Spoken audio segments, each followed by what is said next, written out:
Assalamualaikum warahmatullahi wabarakatuh. Yang terhormat, Ibu Lilis selaku dosen mata kuliah Ekonomi Kerakyatan dan Kewirausahaan Sosial dan teman-teman pendidikan masyarakat kelas A yang saya banggakan. Saya Al-Karom Hadesidin, perwakilan dari kelompok 9 akan membuka presentasi pada kesempatan kali ini. Saya dan rekan-rekan kelompok akan membahas sebuah topik yang berjudul analisis kelayakan usaha pendekatan break-even point, total cost, dan total revenue analysis dengan anggota kelompok Al-Karom Hadesidin, Aditya, Aurora Nur Inayah, Febi Novianti, Rohayatun Hasanah. Baik, terima kasih. Saya akan menjelaskan mengenai pendekatan break-even point atau disebut juga sebagai BEP. Yang pertama, BEP break-even point yaitu sebuah titik impas di mana biaya pengeluaran atau modal dan pendapatan seimbang atau sama sehingga tidak mendapatkan kerugian ataupun keuntungan di dalam perusahaan maupun usaha dagang yang akan dan sedang dijalani. Nah, fungsi break-even point ini atau BEP ini digunakan untuk menganalisis proyeksi sejauh mana banyaknya jumlah unit yang diproduksi atau sebanyak apa uang yang harus diterima untuk mendapatkan titik impas atau kembali modal. Yang kedua, total revenue atau TR. TR adalah sejumlah pendapatan yang diterima atau pendapatan total, merupakan pendapatan yang diterima produsen dari hasil penjualan produk selama periode tertentu. Nah, total revenue ini terdapat rumus yang digunakan, yaitu TR sama dengan P dikali Q, atau total penerimaan sama dengan harga jual dikali jumlah penjualan produk. Nah, dengan rumus total revenue ini kita bisa mendapatkan informasi terkait total pendapatan perusahaan atau perdagangan. Yang ketiga, ada total cost atau TC. TC di sini adalah keseluruhan biaya yang dikeluarkan atau bisa disebut juga sebagai biaya total. Seperti ketika kita melakukan suatu kegiatan produksi, perusahaan pasti menggunakan faktor produksi yang meliputi tenaga kerja, pembiayaan pabrik, mesin, dan lain sebagainya. Nah, yang jelas pasti membutuhkan biaya yang dikeluarkan dalam proses produksi tersebut. Biaya yang digunakan tersebut dinamakan dengan total cost.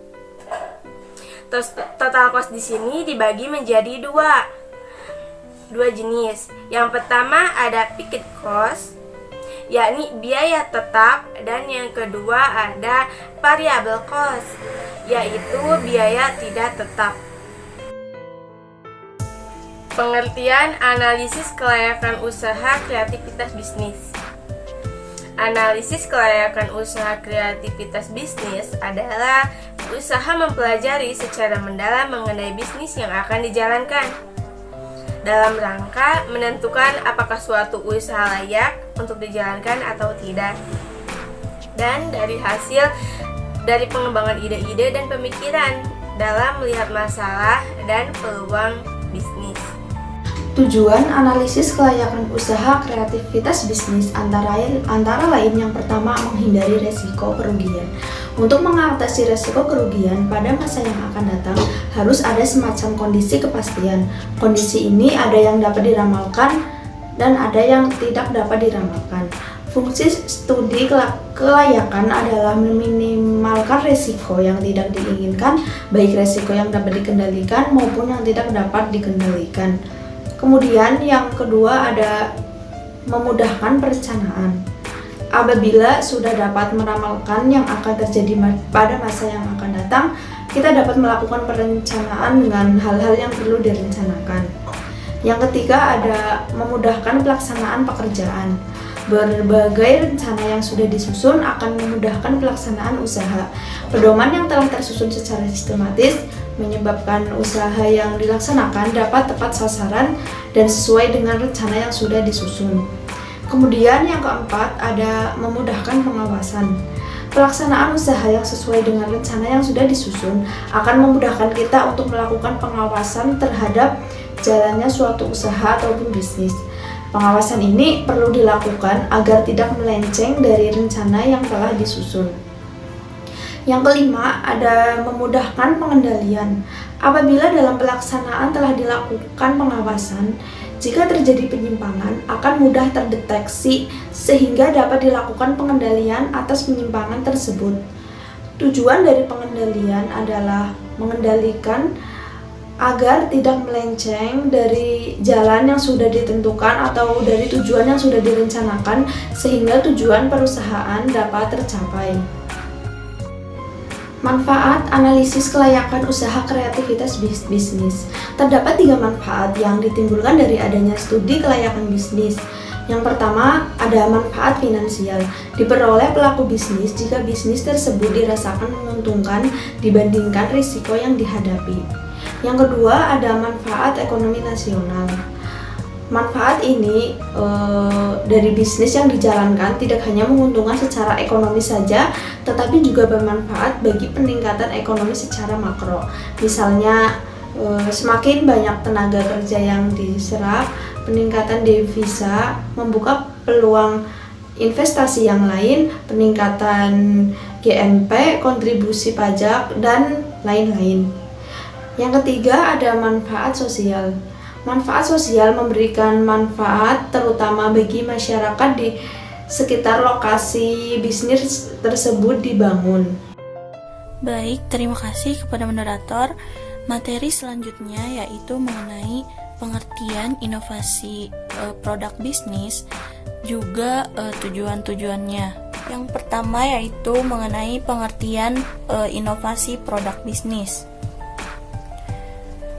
Inovasi produk dapat diartikan sebagai upaya para pelaku usaha dalam membuat produk, yaitu dengan memperbaiki, meningkatkan, ataupun mengembangkan produk yang telah diproduksi selama ini. Produk yang dikembangkan tidak selalu dibentuk menjadi suatu produk barang. Akan tetapi dapat juga mereka meningkatkan bentuk pelayanannya. Menurut Undang-Undang Nomor 19 Tahun 2002, bahwa inovasi merupakan suatu rangkaian pengembangan dengan menerapkan ilmu pengetahuan dan teknologi ke dalam sebuah produk. Dapat kita simpulkan bahwa inovasi adalah sebuah peningkatan atau pengembangan dengan menerapkan ilmu pengetahuan maupun teknologi ke dalam suatu produk ataupun suatu karya. Selanjutnya yaitu mengenai tujuan inovasi produk bisnis. Yang pertama yaitu meningkatkan kualitas serta meningkatkan efisiensi suatu produk. Kemudian yang kedua ada memenuhi kebutuhan pelanggan. Suatu pemenuhan kebutuhan pelanggan dalam meningkatkan inovasi produk bisnis, pelanggan akan terus menuntut para pemilik usaha untuk terus meningkatkan serta mengembangkan sebuah produknya. Sebuah tuntutan ini akan terkesan memaksa seorang pemilik usaha dalam meningkatkan atau untuk melakukan sebuah inovasi tertentu terhadap suatu produk. Kemudian yang ketiga yaitu menciptakan pasar baru di tengah masyarakat. Artinya, produk yang diberi inovasi memberikan fitur atau pengembangan terbaru yang akan menarik minat pembeli ataupun masyarakat.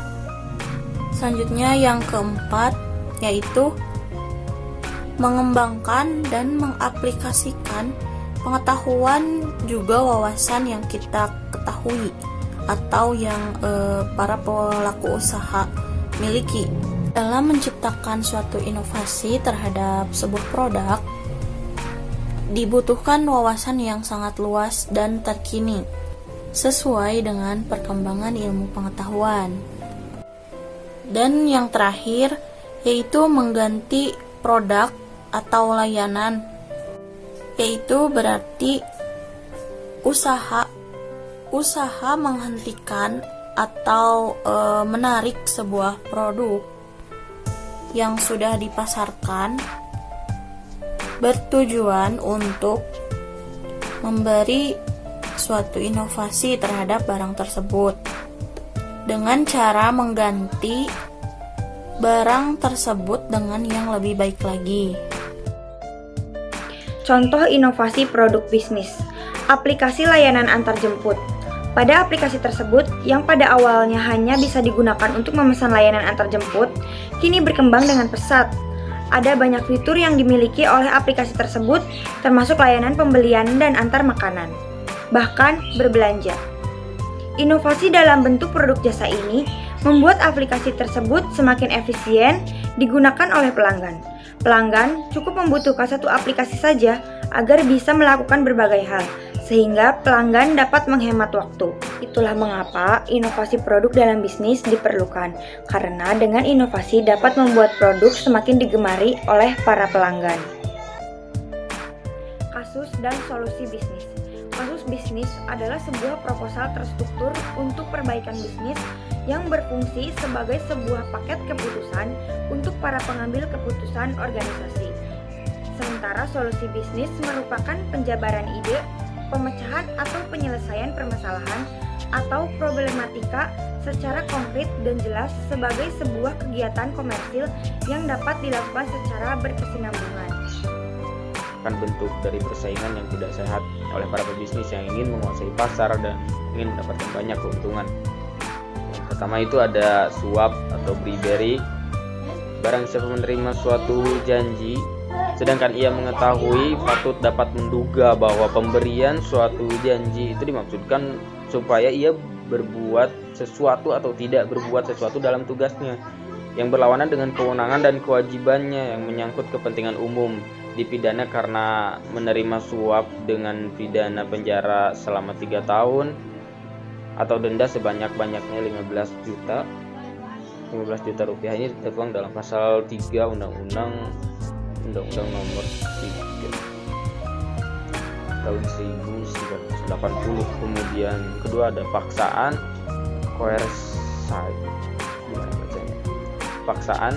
Pemaksaan adalah praktek memaksa pihak lain untuk berperilaku dengan cara spontan, baik melalui tindakan atau tidak bertindak dengan menggunakan ancaman, intimidasi, penipuan, atau bentuk lain dari tekanan atau kekuatan. Tindakan seperti itu digunakan sebagai leverage untuk memaksa korban untuk bertindak dengan cara yang dikehendaki. Yang ketiga, penipuan. Ini tindakan seseorang dengan tipu muslihat, rangkaian kebohongan, nama palsu, dan keadaan palsu dengan maksud menguntungkan diri sendiri dengan tiada hak. Rangkaian kebohongan ialah susunan kalimat-kalimat bohong yang tersusun sedemikian rupa yang merupakan cerita yang dibuat seakan-akan benar. Yang kelima, pencurian.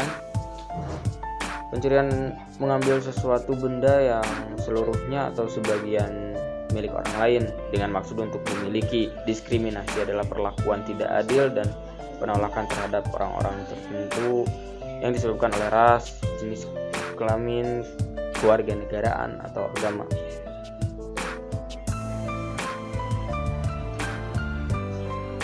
Ini tentang pencurian atau theft dan diskriminasi tidak jelas.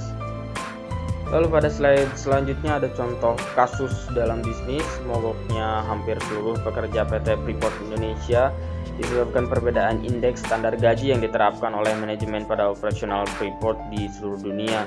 Pekerja Freeport di Indonesia diketahui mendapatkan gaji lebih rendah daripada pekerja Freeport di negara lain untuk level jabatan yang sama, padahal gaji sekarang per jam 1,5 US dollar sampai 3 US dollar, padahal bandingan gaji di negara lain mencapai 15 sampai 35 US dollar per jam.